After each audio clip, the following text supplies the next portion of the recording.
When the New York Times launched its 1619 project last year, it sought to reframe the country's history by placing the consequences of slavery and the contributions of Black Americans at the very center of our national narrative. What began as a series of articles and commentaries in the Times Magazine and morphed into a collection of lesson plans for elementary and high school students provoked an immediate controversy. 5 of the nation's most eminent academic historians co-signed a letter to the Times describing the project as partly misleading and containing factual errors.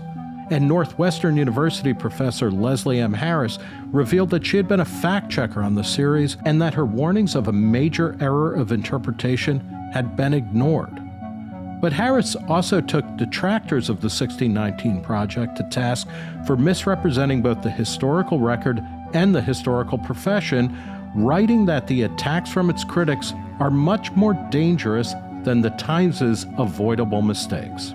Enter Phillip W. Magness, an economic historian, a research fellow at the American Institute for Economic Research, and the author of a new series of essays on the 1619 project.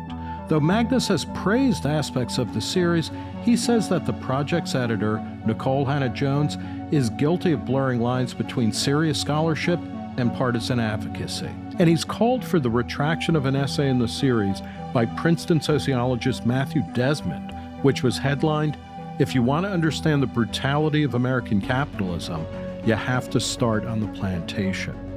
I spoke with Magnus from his office in Great Barrington, Massachusetts, about what the Times gets right and wrong about U.S. history, capitalism and slavery, Abraham Lincoln's legacy, and why our interpretation of American history matters in contemporary society. Phil Magness, thanks for talking to Reason. Thanks for having me. Let's start out the project. It's a collection of essays that you've been writing since the 1619 project came out. You can get it at IIER's website. What's the basic nub of your critique of the 1619 project? Well, I'd say the impetus for doing this project was really taking a look at the reaction that was coming out of the 1619 project when it was published back in August of 2019. And here's a very worthwhile topic that the New York Times set out to investigate with looking at the history of slavery and contextualizing that in American life all the way from they go basically back to Jamestown, Virginia, and trace it all the way up to today, which I think is a very worthwhile story that needs to be told. And quite a bit of the content of the project did that admirably. But what immediately concerned me about it was the heavy ideological flavor that was inserted into several of the essays, and particularly the historical pieces and their discussion of slavery. And that ideological flavor was almost over-the-top anti-capitalism. You point to the Matthew Desmond essay in particular, and that's kind of the I wouldn't say it's the only thing, but it's a main part of what you find problematic about the series. He is. Can you explain a little bit about what is his basic argument, and what does it get wrong about the role of capitalism and slavery? Yeah, so Desmond's argument is basically an origin story. He's trying to claim that the origin of American capitalism, and with that, the Industrial Revolution, everything that we've seen in terms of American economic growth from about the 19th century to the present, is derivative of and directly connected to the legacy of slavery. Right. Most famously, he talks about how double entry bookkeeping, accounting on the plantation gives rise almost to, literally to Microsoft Excel spreadsheets, that it's all this continuous privation that is capitalist in nature, and it started on a slave plantation, and it's in office suites right now. Yeah, basically an origin story, and that's almost a direct quote from the essay. He says that we can trace from the plantation books in the early 19th century to Microsoft Excel today. Right.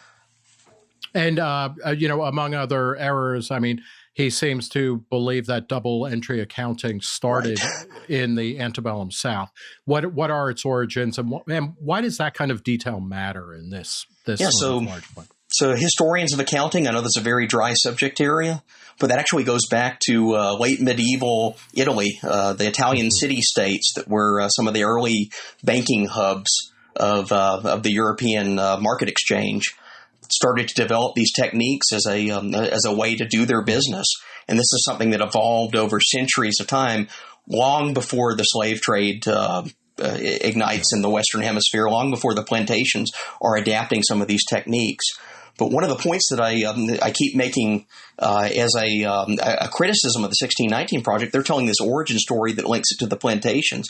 But you can go to almost any society from about the late Renaissance to the modern age, and you find double entry accounting taking place. Even the Soviet Union is using double entry accounting, and we aren't claiming that modern industrialization came out of the Soviet Union. So why the plantations? I have to admit that a couple of years ago I interviewed one of the members of Pussy Riot, and she was telling me, I was like, what was your experience of communism? And she was like, we didn't have communism, we had state capitalism. And she was saying, that she was a supporter of Bernie Sanders. So she was talking about how, what they had in the Soviet Union wasn't communism. So maybe there's some point to be said about that. You talk about the new history of capitalism is the historical movement that Desmond and much of the part of the 1619 Project, or at least the part that deals with from Jamestown and the introduction of chattel slavery of blacks through the Civil War. It rests upon this new interpretation, this new historical school. What is the new history of capitalism, and why is that important?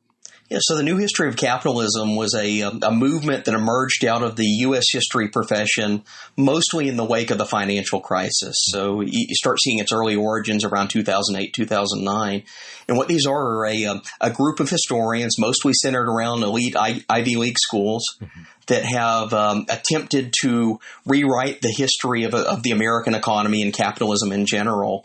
From a perspective that really draws upon a critical approach to the institution of capitalism. Right. They play a lot of word games in the way that they even define the institution. You have records of interviews and articles that some of the historians associated with this have made where you ask them to define capitalism, and they say, well, we can't really define it. But then in practice, it becomes capitalism as a stand-in for anything and everything they dislike about the economy. So, and one of the main claims of the NHC school, or the New History of Capitalism school, is that slavery was absolutely the major economic activity, or rather that the productivity of slavery accounted for 50% or even 80% of GDP in the pre-Civil War United States. Why is that wrong, or how do we know that that's wrong? And what and none of this is to diminish at all, obviously, the suffering and misery and just the wrongness of slavery. But what's going on here? I've referred to the new history of capitalism as the new King Cotton school of history. And that they're, in a way, kind of reviving an old argument that was popular on the eve of the Civil War, and that was that cotton made the world's economy turn. Cotton is so centric that if you disrupt plantation slavery, you disrupt this productive process, the world economy will grind to a halt. And we know the Confederacy kind of built its foreign policy around this argument. It ends up being proven false by the war itself. Why is it proven wrong? Yeah, the central claim of it was that cotton was so essential to trade, to finance, to manufacturing, to cross-Atlantic transfer of goods, imports and exports, that anything and everything that you did in those industries would be disrupted if the southern cotton supply was cut off. And you get from this, some of the new history of capitalism authors, in particular, there's a book by a Cornell historian named Ed Baptist called The Half Has Never Been Told.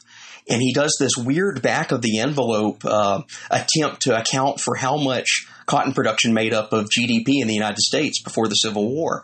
And he comes through these steps of calculations and basically concludes that cotton made up half of the U.S. economy. Well, the problem is he defied all standard practices of how you do national income accounts when he came up with this. So he double and triple counts all the different stages of other types of production. So a more realistic economic historian's approach to calculating cotton's share of the U.S. economy would probably put it at between 5 and 7% as opposed to 50%. So these are guys that are basically reinventing their own proprietary form of economic methodology that's completely at odds with the field itself, coming up with this ostentatious claim that just so happens to align with this ideological depiction of cotton as the centerpiece of the world economy before the Civil War. You know, one of the kind of main lines of argument in the book is that historians are not very good economists. Right. And also, and I want to get to the flip side of that, which is that oftentimes economists are not particularly good historians in a second. Very much so. What is going on? I mean, it seems strange in a world if any of us who have gone through graduate school in the past 30 or 40 years knows that the main focus, or at least rhetoric and lip service, is always paid to the idea of interdisciplinarity. Economics has become one of the, if not the dominant social science, one of the dominant ways of gathering knowledge. How are historians missing? What's going on? What's the disconnect there?